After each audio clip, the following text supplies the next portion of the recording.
किसी भी देश की संस्कृति की पहचान वहाँ के संत श्रेष्ठ पुरुष होते हैं, जिनके आदर्शों पे चल के वहाँ की संस्कृति सुरक्षित रहती है।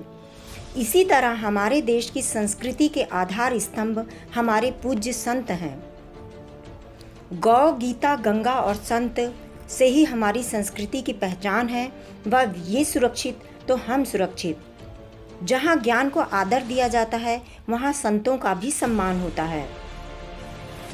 लेकिन विडंबना यह है कि प्राचीन काल से ही जिन संत महापुरुषों ने श्रेष्ठतम कार्य किए, चाहे वह किसी भी धर्म के हों, जैसे दारा शिकोह, बुल्ले शाह, ईसा मसीह, साईं बाबा, गुरु नानक देव, इन सभी पे षड्यंत्र करके अत्याचार किया गया। ठीक आज भी इतिहास वही दोहरा रहा है। पाल घर में 2 साधुओं की हत्या हुई, लेकिन इनके खिलाफ कोई आवाज़ नहीं उठी। जैनेन्द्र सरस्वती को जेल भेजा गया और भी अनेक संतों पे घिनौने आरोप लगा के जेल में डाला गया है। सिर्फ हमारे ही संतों पे इतने गंदे और घिनौने आरोप क्यों लगते हैं? अगर हमारे संत सुरक्षित नहीं तो हम सुरक्षित नहीं, हमारा देश सुरक्षित नहीं। हमारा एनजीओ जन जागृति सृजन वेलफेयर फाउंडेशन साधु संतों के सम्मान में आगे बढ़ा है और देश की जनता को जागरूक करना चाहता है कि अपनी संस्कृति के आधार स्तंभ को पहचानो, आगे बढ़ो। संत श्री आशाराम जी बापू, जिन्होंने अपने जीवन के 50 वर्ष विश्व मानव उत्थान के लिए समर्पित कर दिए, पिछले 9 वर्षों से जेल में हैं। उनके सत्संगों में लाखों की भीड़ बिना प्रचार के ही जुट जाती थी। देश भर में 500 से अधिक आश्रम समिति, बच्चों के लिए बाल संस्कार केंद्र, नारियों के लिए नारी उत्थान केंद्र व रोजगार, युवाओं के लिए नशा मुक्ति केंद्र, आदिवासियों के लिए मुफ्त राशन योजना अपनी संस्था द्वारा इन संत ने शुरू करवाई। आशाराम जी बापू ने 1991 में शिकागो धर्म संसद में भारत का प्रतिनिधित्व किया था और इस महान संत ने सनातन धर्म की परचम को पूरे विश्व में फहराया था। देखिए, संत आशाराम जी बापू पे षड्यंत्र का आरंभ कब से हुआ है।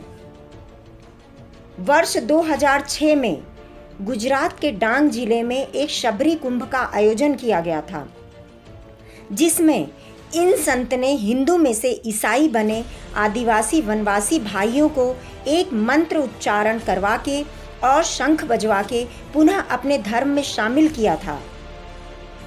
बापूजी ने ऐसा करके मिशनरियों की धर्मांतरण की सारी मेहनत पर पानी फेर दिया, जिससे इन मिशनरियों ने इन्हें अपना सबसे बड़ा दुश्मन मान के अपने राह से हटाने की ठान ली।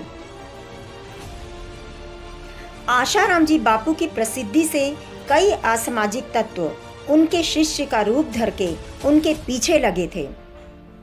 धन के लालच में आशाराम जी बापू के ट्रस्ट में वे घुस गए और आज भी हैं ये।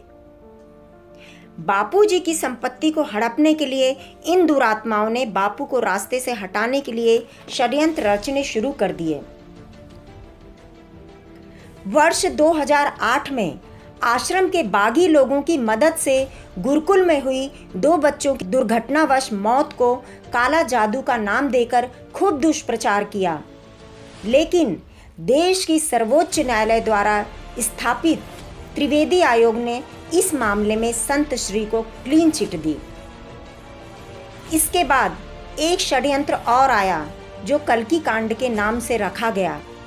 इसमें क्या था कि एक लड़की को बिना शादी के प्रेग्नेंट बता के उसकी संतान को बापू का उत्तराधिकारी घोषित करने का प्रोग्राम था। जब इन संत को पता चला तो जिस शिष्य को एफआईआर के लिए बोला बापूजी ने, तो वो भी उसी गिरोह में लिप्त पाया गया। अब देखिए, इसके बाद का षड्यंत्र आता है, हेलीकॉप्टर का षड्यंत्र। 29 अगस्त 2012 को बापूजी को मोरबी से गोधरा जाना था, जहां उनका सत्संग प्रोग्राम था। इन संत को ऐसे हेलीकॉप्टर में बैठाया गया जिसकी 6 महीने से सर्विसिंग नहीं हुई थी। इन संत समेत उसमें 5 लोग सवार थे। हेलीकॉप्टर जीर्ण शीर्ण हालत के कारण पायलट नियंत्रण खो बैठा और 30 फीट की ऊंचाई से धरती पे आ गिरा। इन संत के संकल्प के कारण सभी उस दुर्घटना में सुरक्षित बच गए और पूरी दुनिया ने